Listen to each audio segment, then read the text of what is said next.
And I did that in Google Docs. We'll get to that in a second, but I just pasted that in here. Okay, this is a performance review for Greg. Right? Written by Google's AI. Cousin I'm going to show you that. And so I pasted it in here, and basically you can see it did a AI detection score. It says 100% of it was written by AI. Oh, wow. Yeah. How does it know that? This Week in Startups is brought to you by Lemon.io. Get access to Lemon Hire, a platform with more than 80,000 pre-vetted engineers that you can interview within 48 hours. Get $2,000 off your first hire at lemon.io/hire today. Codecademy. Build the future you want to see with Codecademy. Codecademy Pro helps you learn everything you'll need to shape what comes next in the tech space. Try it free for 14 days. Visit codecademy.com/twist. And NetSuite. Once your business gets to a certain size, the cracks start to emerge. Things you used to do in a day take a week. You deserve a customized solution, and that's NetSuite. Learn more when you download NetSuite's popular KPI Checklist absolutely free at netsuite.com/twist. All right, everybody, welcome back to This Week in Startups. Sorry we didn't have a Monday Madra for you. I am traveling all over the globe, and we had to tape our AI segment and our demos for you later in the week, but Sunny Madra is back. Welcome back to the show. Sunny Sandeep Madra. Yes, sorry about the delay here. How's the travel been, Jaco? Give us pretty fantastic. I'm learning a lot, and it's been really a great eye-opening trip. Had a lot of conversations, staying up till 1 a.m. talking about technology and venture capital and politics and geopolitics and the pod and everything. It's just crazy. And what's been the mix between founders, investors, and fans? Like how does that, what's the mix? Pretty interesting. I have to say, I get, when I come to an industry event here, because, Americans are not in Saudi or UAE, Dubai, Abu Dhabi all the time, I get a hero's welcome and a lot of selfies, and then just tons of requests to meet. So I've been meeting with a lot of interesting companies. I met with my new favorite startup. It's called Bread Fast. Okay. Bread Fast. Get it like breakfast? Okay. Yeah. But it's Bread Fast. Yeah. It's Uber for bread.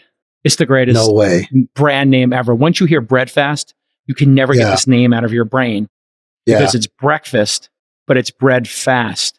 Wow. And the bread, Sunny, comes fast like an Uber.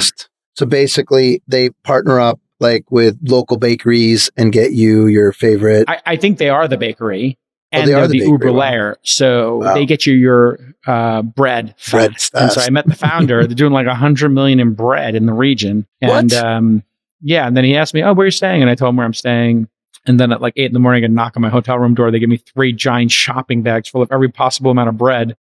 So I have a little bread and I had a little chocolate croissant.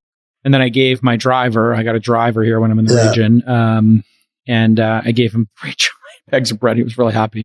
So it was quite charming. So shout out to all the founders I've been meeting with. And there's tons of LPs out here, family offices. The family offices are absurdly sophisticated. These are like family offices that have been running for 50 years. Of course. Since the inception of the region. So they've been building real grinded out businesses, like operationally hard businesses to like build a nation, like concrete and gas and oil and Pepsi and money transfer. It's been really eye-opening. And the amount of change going on here, social change, economic change, political change, everything is just wild to watch. I mean, there's graffiti behind you.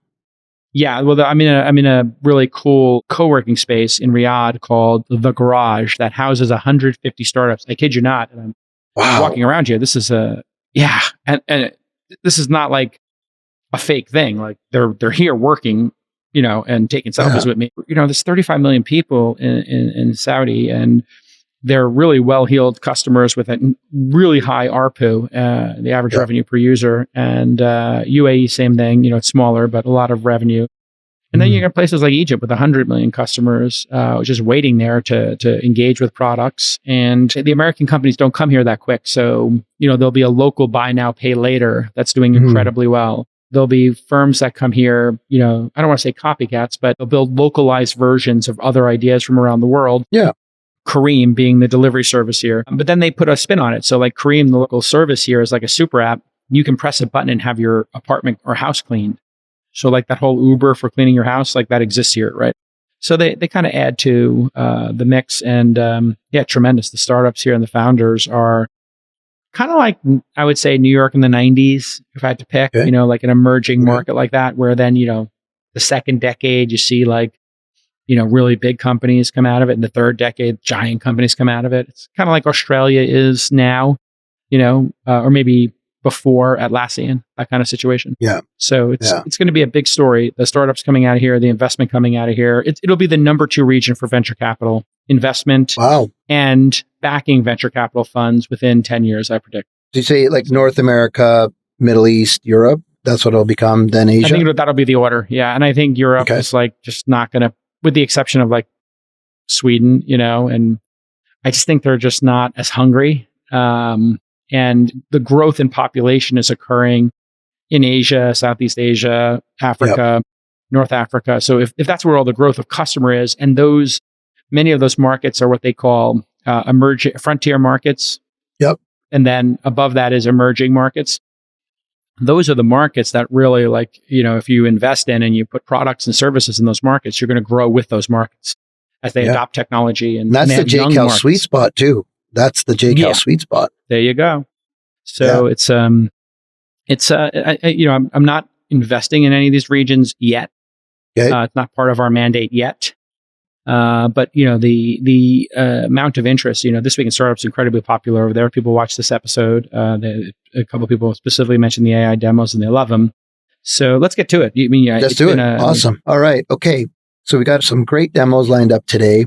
We're going to start with something that's boring but important.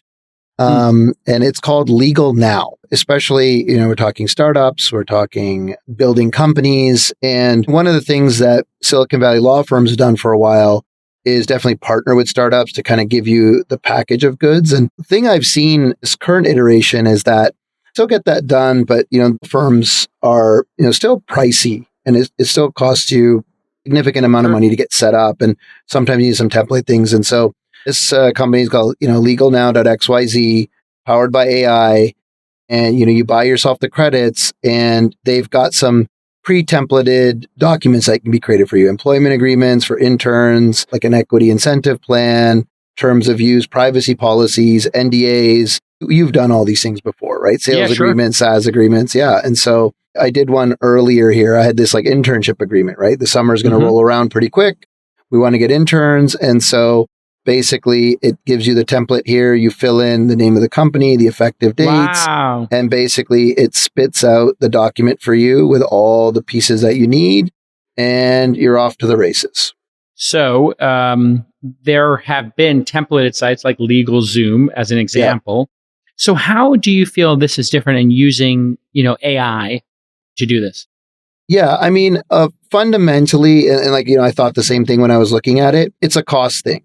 And so, LegalZoom is great, still way cheaper than using, like a Silicon Valley law firm. But this brings it down, and this lets you iterate it a little bit more, which I thought was, pretty interesting. And you can basically ask for more edits through their AI, assistant here as well. And so you can kind of tune it a bit more. Like, it's not a straight template. That's what you'd sort of get out of LegalZoom.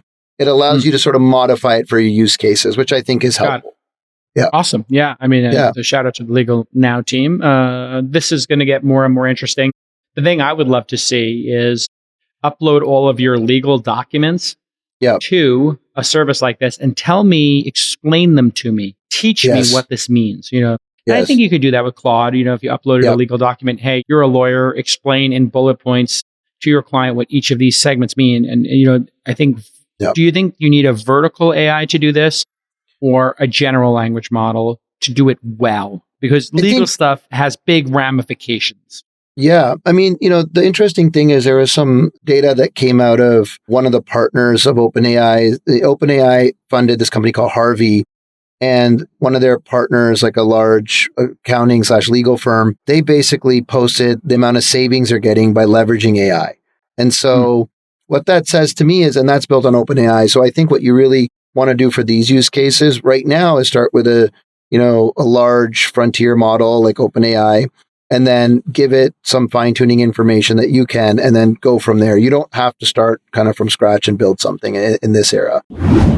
If you've ever had to hire developers, you know it is a giant headache. Are they built for the startup grind? How do you know? If you hire the wrong developer, man, maybe they're going to drag your whole team down. Maybe they take you down some rabbit hole and you don't know what's going on. And then not only are you back to square one, you might be behind the 8 ball, right? But if you hire the right developer, that could be a game changer. Let me introduce you to Lemon Hire. It's a platform that helps you find qualified senior developers who want to join your team. Lemon Hire pre-selects vets and matches tech candidates with high growth startups so founders can focus on building their vision. Here's why you can trust Lemon Hire. They got 80,000 pre-vetted engineers, and you can interview any of them within 48 hours notice. You pay nothing until you've started onboarding. Lemon Hire is going to replace any of your hires for free in the first 30 days. So just go to lemon.io/hire, HIRE, to get a special offer just for Twist listeners, $2,000 off your first hire. That's right, $2,000 off at lemon.io/hire, LEMON.io/hire. Hire with confidence at lemon.io/hire. I've got another demo queued up for next week because I don't have it ready here, which will do what you're saying, but for your company documents. So all your financing documents and everything else. And so, wow. Yeah, Fantastic. it's going to be we're very excited to share that. I mean, look for errors, look for things that contradict each other. Or just explain things as well. Like, tell me like what share classes exist and who owns how much and all that kind of stuff. So it's very cool. We'll have that up for next week. But very excited. So let's go to the next one here. All right. So the next one is I really liked a lot. And it's interesting because we're going to kind of flip back and forth between startups and some big company stuff today. So this one is called rows.com. Think of it as a like an online spreadsheet like Google Sheets is. Yeah, it looks like Google Sheets. Yeah. Yeah, exactly. But it has AI built into it. So you have this like little tab here.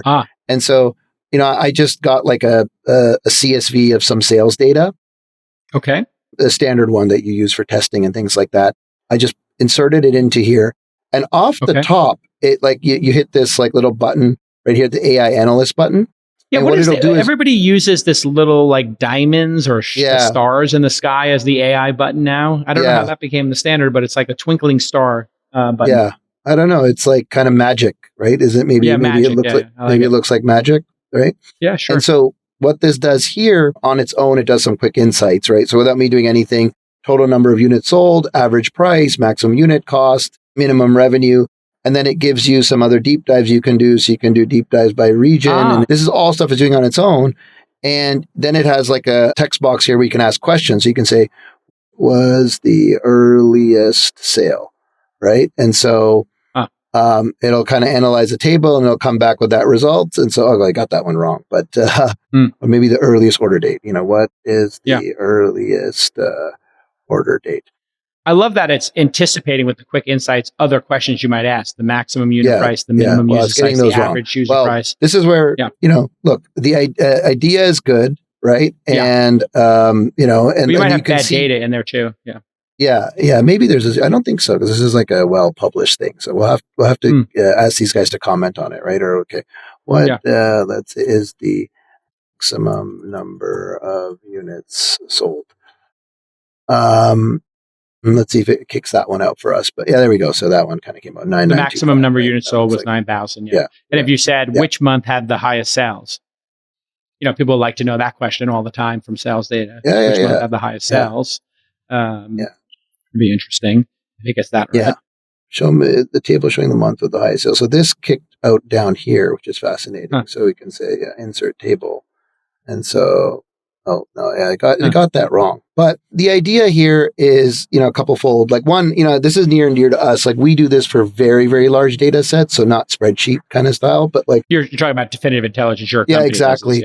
Yeah, exactly. So we don't do it like on a spreadsheet level. We do it like on a data warehouse level. But, this is a really interesting problem. It's becoming more and more relevant for folks that have data. And I think if you're dealing with spreadsheets, like something like this is the way to go for it. And all right, I give this a C. It's it's not working too well yet. I give legal now like a C+. It's interesting. Maybe a B-. What did you give it?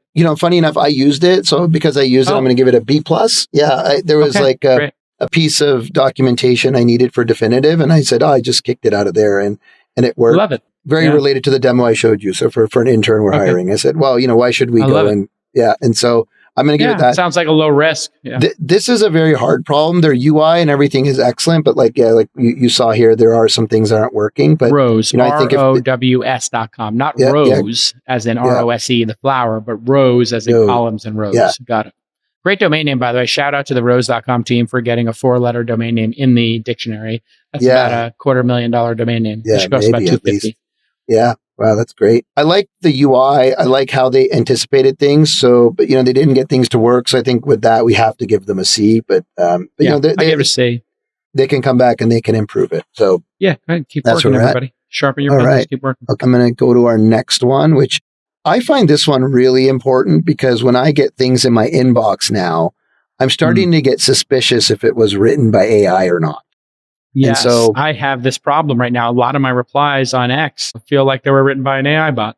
So this is called Originality.ai. In fact, one of the next demos, I created a performance review, and I did that in Google Docs. We'll get to that in a second, but I just pasted that in here. Okay, so this is a review. This is a performance review for Greg, right? Written by Google's AI. Cousin I'm going to show you that. Got it. Yep. Okay. And so I pasted it in here, and basically you can see it did a AI detection score. It says 100% of it was written by AI. Oh, wow. Yeah. How does it know that? So you put in something from ChatGPT-4 and it figured it out. Yeah. Well, this was from Google. It wasn't from ChatGPT. So, but it was from an AI writer, and it put it in here and it detected it. And, it costs 4 credits. And so there's been a lot of published research because this has been a big problem since the release of ChatGPT. And so a number of folks have written papers and methods that can be used to determine if AI is being used. And my guess is, because, we've talked about this a few times, the underlying data sources that came to provide the core of the training material are open source. If you use a model that has like majority of that, I'm sure you can kind of figure out that this has been written by an AI because you can kind of see the same patterns. So my guess is they're using AI to detect that this was written by AI. They're using AI to detect it. So we don't actually know how it's doing it. Said another way. I mean, just from them, maybe we could have them come in and talk about it. So I don't want to speak about their technology in too much detail. They don't have a lot of details. They have anything else on this one? No, it's just like an AI detector. Yeah. I mean, I'm giving it a B+, I think. I mean, I would like to know how it works, but it looks like it works. So it does what it says it does. So what more do I have to give it? It's like a single purpose. I just want to give a shout out to our friends over at OpenAI. Look, I asked it to give me a performance review for Cousin Greg from Secession. Did you read Secession? Did you watch Secession? No, I haven't watched it yet. Okay. Yeah. Cousin Greg's like a bumbling idiot, trust fund kid. And look, adaptability, fair, demonstrates learning curve and adapting to the corporate culture of Waystar Royco. Communication needs improvement, often struggles with clear and professional communication, prone to nervous rambling, which is true on the show. Yeah. Judgment exhibits growth exhibits growth in judgment, but still displays naivete in certain strategic situations. I mean, pretty professionalism, lacks traditional corporate professional, however, shows authenticity and interactions. That's pretty good. This is pretty great. I don't know if producer Nick is here. He's a big fan of Secession and Cousin Greg. What do you think, Nick? I think a big theme of this show is how much better ChatGPT is than every other product that's out there right now.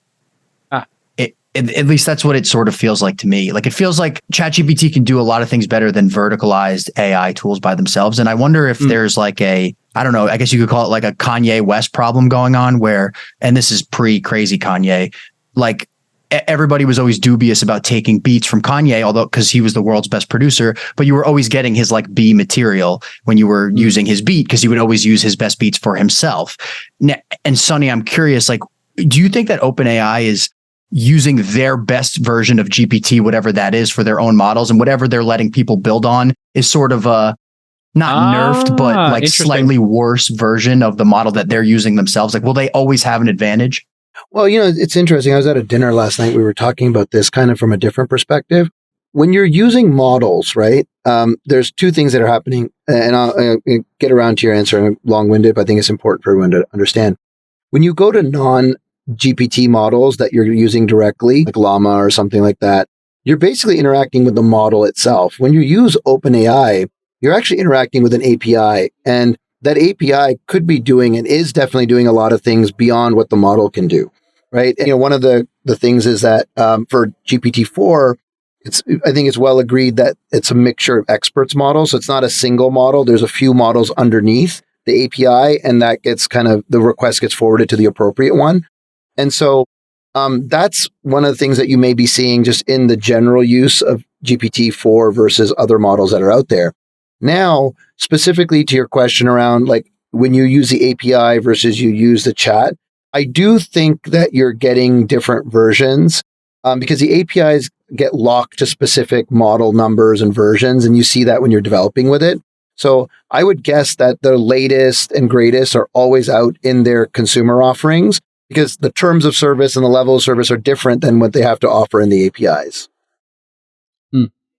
So that's a long-winded way of saying yes. You're getting some different version of it, and who knows, maybe they could be sandbagging. Yeah. What did you give? Did you give a grade there? I've tried a few of these different ones. I'm going to give this one like a B+. Like, I mean, I don't know what, like, it's cumbersome. You got to copy and paste, but I hope the, folks that are out there that need to deal with this can use it. I don't know what else it could do to be better. Maybe it should just be like a plugin or something. Well, yeah, if it was a plugin and when you were surfing the web, if it told you and showed you, but that would require a lot of processing power. You'd be processing everything. Yeah. Maybe you just pushed it like in your Gmail but if or you were something. An editor at the New York Times, it would be kind of cool if when you were on your computer editing things, it was always showing you in the CMS if it was edited or making it better. Yeah. Kind of like Grammarly is always looking at any editing I'm doing and working on it. So that's going to be kind of an interesting thing. If everything you're looking at is being processed by AI in real time. Yeah. But it could embed in a model locally that runs on your machine. Like you don't have to go to GPT-4, right? They could take a smaller model, embed it locally on your machine, and it's running on your machine locally. So I never thought about that. What if AI was running, like the Copilot when I was surfing the web? What could you do? Like, what would you want to do? If it was telling you this was plagiarized, that would be kind of interesting. Or if it's telling you like another person who disagrees with this point or other people talking about this topic, or if it thinks there's a fact wrong. So that'd be really interesting. Like if I'm surfing a New York Times story and it's like, I think this is wrong, or I think this is biased language. Kind of cool, right? All right, everybody. We all know technology is moving at a blistering pace. We talk about it here every week, especially AI. And Codecademy's goal is to help you stay ahead. And so, if you've got some experience or you're brand new to coding, Codecademy is going to offer you everything you need to build your tech career. You want to build that tech stack, you want to build your skill stack, and you specifically want to gain skills in AI, full stack engineering, data science, cybersecurity. Twist listeners can try Codecademy Pro free for 14 days. We all know the world's changed. Large percentage of people, they don't think that college is the most important factor when hiring people. They want to know about specific vertical skills. So listen, what do you got to lose? 2 weeks free to check out everything Codecademy has to offer. This includes 400 courses covering everything from in-demand languages like Python and JavaScript to new courses in generative AI, large language models, and more. You're going to get step-to-step guidance on your career path, learn how to do real-world projects to build your portfolio. They're even going to help you with interview prep so that you nail that really important interview. And listen, once you get the job, you can work towards your next promotion, which is really what you should be doing. When you get that job, you should be looking at, hey, who's my boss? How do I get their job? Who's their boss? How do I get their job? Well, it's going to be experience and it's going to be skills. Codecademy is going to help you with both of those. Start your free trial today. Visit codecademy.com/twist to try Codecademy Pro free for 14 days. That's codecademy.com/twist. There's a rumor that like the next MacBook that's coming out, or MacBook Pro, is coming, I think with like 32 or 64 GPU cores. Did you see that, Nick? Probably tracking it more than I am, right? I saw it yesterday. I saw that there's a big last minute Apple announcement that's coming on October 30th, and they're doing it at night and nobody knows what's going on. I saw that 5 p.m. Why are they doing it at 5 p.m.? 5 p.m. Pacific too, prime time Eastern. 8 p.m. I wonder if it's something to do with like a live sports network or something. You know how they've been talking about maybe doing some deals with sports networks. So I wonder if it's something entertainment related. Is there anything going on that night in sports? Like I'll check that right they now. would be a lead into? Because if there's like, I don't know if it was TNT NBA, maybe they're making an announcement about the NBA. That started yesterday though. That started yesterday for us. The first game of the season was yesterday. Yeah, the Knicks are playing tonight. Today. So tonight, can't wait. Shout out to my Knicks. Yeah, Apple already has an MLS deal and an MLB deal for baseball and American soccer. But the NBA season is starting. So is this happening this week or next week? This is next week. It's next Monday. Next Monday. It's this upcoming Monday. Next Monday. Monday Night Football? Could be. Could be Monday Night Football related. I wonder if they're going to announce some sort of NFL deal or something. Well, I think their glasses are coming out in the new year, right? You're going to be able to buy their glasses in the first quarter. Is that right? The goggles, the Vision Pro goggles. The Vision goggles, yeah. That'll be first quarter for $3,000. By the way, I got the iPhone 15. Yeah, me too. Yep, I'm kind of liking it. The USB-C. The USB-C, I never, this is the level of pathetic, but it really is a game changer to carry one cable and not be going around looking for two cables. That's where we're at with technology today. But boy, does the new operating system and the new processor feel snappy. I don't know if or maybe my old phone didn't feel as snappy and the battery life feels a little better. I like this there's a little thing up top where the camera is, the front-facing camera. Did you notice it puts logos in there? If you're watching CNBC, it puts the logo dynamic up there. island. Yeah, but what did you upgrade from? So you've been missing because I had the 14. So the dynamic island is very cool. What do they call that thing? The dynamic island. Well, you know what? You try it with Uber. So the apps that do it the best are Uber Eats. So shout out, to your thing. Shout out Uber Eats. Yeah. Shout out Uber and Uber. Net worth. Exactly. United Airlines. When you're on United, it will tell you the gate up there and then a countdown to your... It is the most amazing thing of all time. It's my favorite thing ever. It's amazing. They literally thought that is... They give you a countdown clock to when your flight starts and it boarding. shows your little gate. It'll be gate F2 and then countdown to your boarding. They're just literally what are you opening up and looking at all the time? Yeah. The gate anxiety. They got you on the gate anxiety. We got you. Yeah. We got you. And then when you're flying, it has a reverse countdown. You can kind of see how long to your destination. So it's counts down. I don't know if you saw this trending on Twitter, but the woman who worked at Twitter, Jessica, I'm forgetting her last name right now. She was on that flight. I was going into Seattle, Alaska Airlines, where a co-pilot in the jump seat. Oh yeah, tried to turn the engines off. Turn off the engines. Yeah. Did you see this? Yeah, it was big news. Locally here, it was huge on the news. Yeah, it was big news on the West Coast. This crazy guy, this pilot, just decided he would. Yeah, Jessica Verrilli. I know her sister because she does the all-in meetups in the Bay Area, and she was on this flight with her two kids. And an off-duty Alaska airline pilot was booked into jail on 83 attempted murder charges after he allegedly tried to shut off the engines. The San Francisco bound plane. Yeah. Oh my God. And then the pilots apparently tackled them and then they put those, wrist restraints. Apparently zip tied them. Yeah, exactly. Yeah. Yeah. I'm just going to let anybody know, man, I'm a child of 9/11. Anybody tries anything on my plane. You're done. Yeah. I'm taking you down. I'm the first guy getting up. Let's roll. Cue the Taekwondo picture of Jay Cal. No, I'm team let's roll. Anybody tries any shenanigans on my flight with my kids, let's roll. No way. And I'm counting, by the way, if you get saucy with the flight attendant and you decide that you're going to get into it with the flight attendant, I'm the first dad getting up. Yeah. You know, the dad who gets up on the video, on the TikTok video, who tells the other person to sit down and shut up. Yeah. That's me. I'm first dad. Yeah. Let's go. Gotta be that way. No nonsense on the flight. Folks. No, not on flights, not anymore. I don't understand what's going on. I understand during COVID, people lost their minds, but listen, hey, everybody, it's 3 years after COVID. No mas. Yeah. You get on a flight, you behave yourself. That's it. Yeah. I don't want to hear anybody saucy with the flight attendant. I don't want to hear anybody. I was at an Emirates out here. Yeah. Guy next to me in first class, he's pounding scotch like it's iced tea. Okay. He's on his third double. I never saw this in my life. The flight attendant said, listen, and I certainly never saw this in business class. Yeah. I said, listen, I don't want to give you another, like shaking his glass kind of situation. You know, the guy shaking the glass. Yeah. Terrible. Yeah. And he's like, you need another one. The guy's like, listen, I don't want to give you another one right now. You've had 3. And I hear the number 3. And I'm like, am I going to really have to tell this guy? Am I have to go into dad mode and tell the guy, listen, time for on a 17-hour flight too.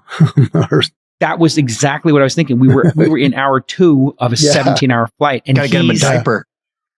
Look, there it goes again. I held up my peace sign and I got a bunch of balloons in the AI. Yeah.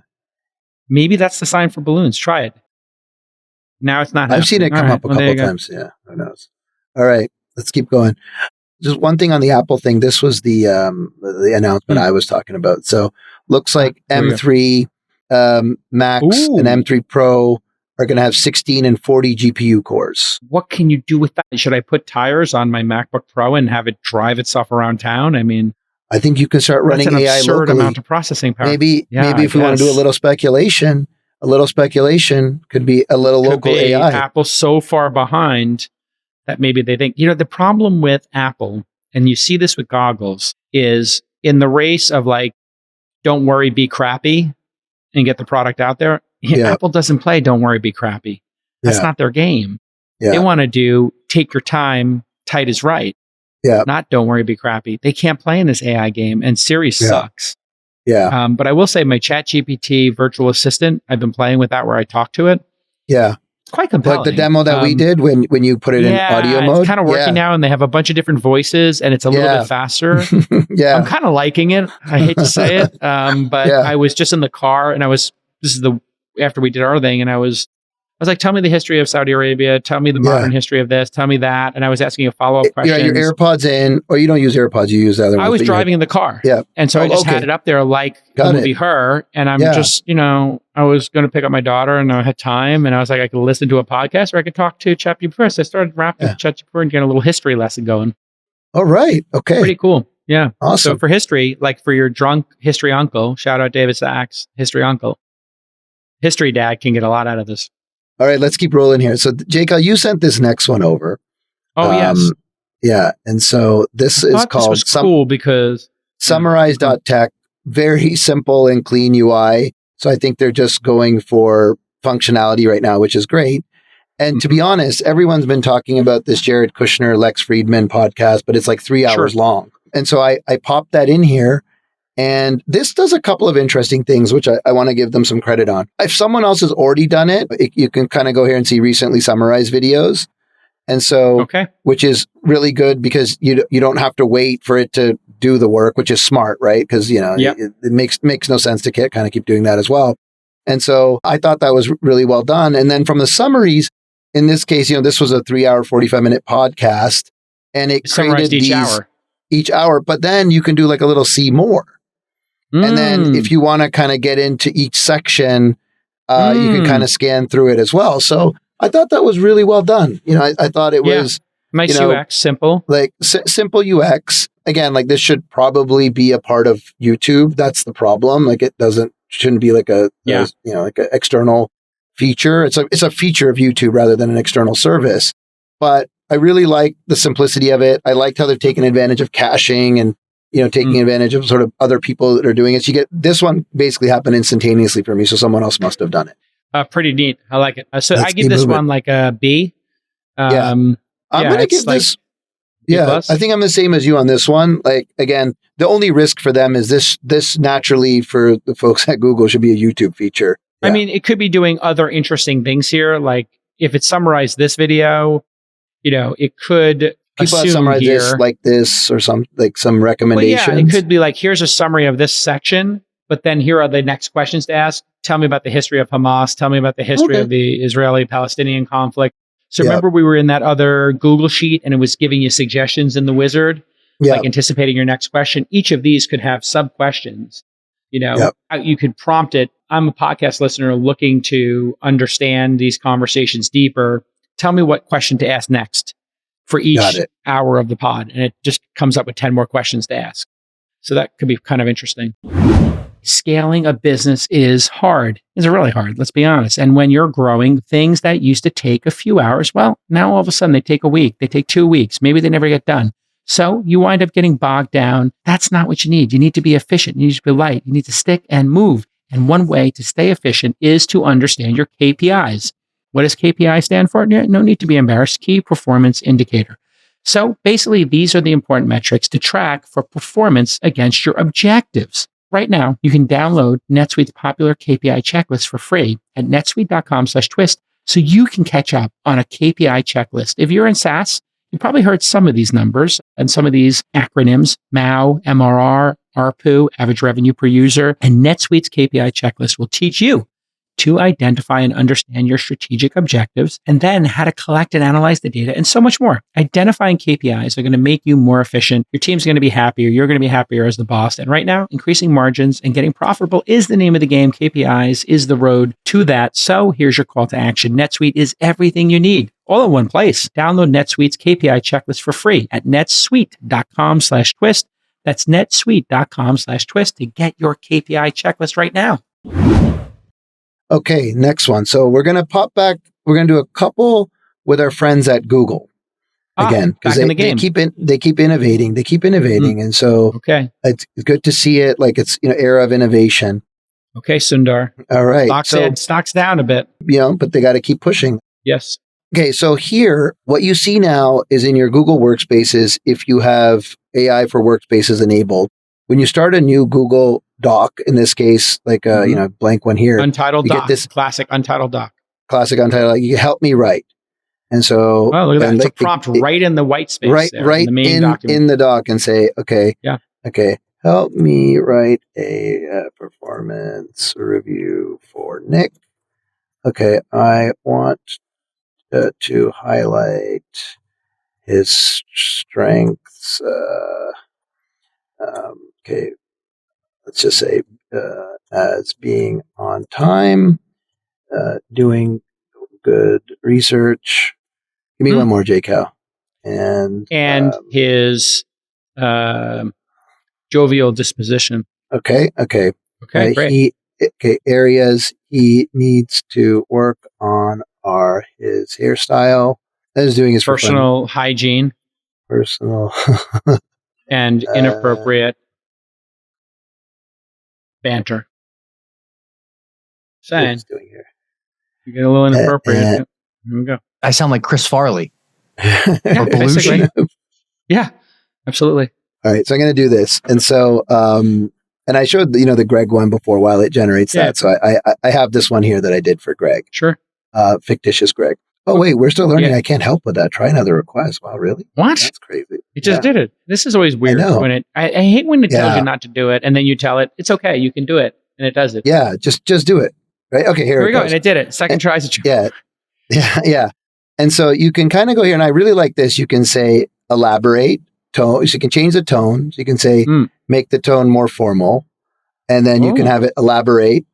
And Jacob, I'm bringing this up because, look, last week we did the images inside of. So it says here, Nick is a valuable member of the team. He is punctual and completes his assignments on time. He's also a good researcher. But then, however, Nick needs to improve on his personal hygiene. He has a habit of coming to work with unkept hair and body odor. Come on, Nick. He also needs to be careful about his jokes. He sometimes makes inappropriate jokes that makes his colleagues uncomfortable. Nick, please. Yeah. And I love that you elaborate. We should elaborate on the body odor. Elaborate on the body odor. And bad breath. J-Cal, look, you've been building companies and managing people for a long time, and performance review is important. And sometimes it's hard, to build out get started. And so you do this, you hit insert. The problem is real. And there you are, you're done. I mean, the crazy thing about this is if you actually know your points to put them in full sentences, this does a wonderful job. So for people who have writer's block, this is going to do it. I was writing a deal memo, and we have a section in our deal memos for the syndicate where it says the bet. And people have a hard time writing the bet. So I've been having my associates, managing directors, et cetera, I give a shot at writing the bet, and then I basically approve it or write it. And every time it's not as good as I want it to be. Yeah. And the last time I said, I just highlighted what you wrote in Notion AI. Yeah. And I said, make it better. They just have a button that says make it better. Make it better. Yeah. And I was like, it's so much better, the Notion one. Yeah. So your original ideas are just presented much better. Yeah. Can you do me the honor or the, save us all. But now, you're using Notion, but if Google Docs is your platform, think about how, what this is going to do. I think it's really well executed. That's 4 hours of work that, somebody puts on their to-do list. That's going to take them 2-4 hours. And if they got to do 10 of those and it's 20 hours of work, it's 3 days of work. They'd be like, the boss would be like, hey, what are you doing this week? It's like, oh, this is performance review week. Yeah. Week. No, seriously. And now it would be like performance review day. Yeah. And you know what? Now highlight that review here's what I want you to do. I want you to take that review and I want you to say, you're Nick, write a rebuttal to this review that asks for a 20% raise. Okay, but that they don't allow that to happen here. They don't let you do that. But you could copy this into. Oh yeah, I could copy it into ChatGPT. Put it into ChatGPT 4 and say, this is my performance review. Write me a rebuttal that doesn't make me look defensive and ask for a 20% raise. That's a good one.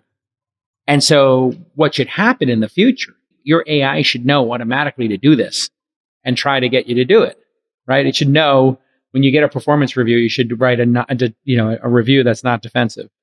Let's see what happens here. Dear manager's name, J-Cal. I want to express my gratitude for the feedback provided in my recent performance review. I genuinely value the opportunity to understand. Oh my God, this is such a whole lot of horseshit.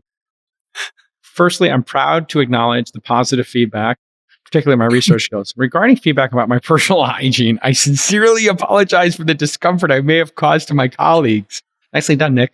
I recognize the importance of maintaining a professional appearance and the impact it has on the work environment. Please understand that personal circumstances have temporarily affected my routine, but I'm committed to addressing this immediately, ensure it doesn't continue. Wow, what a great excuse. Well done, Nick. As for this the feels jokes, like character assassination.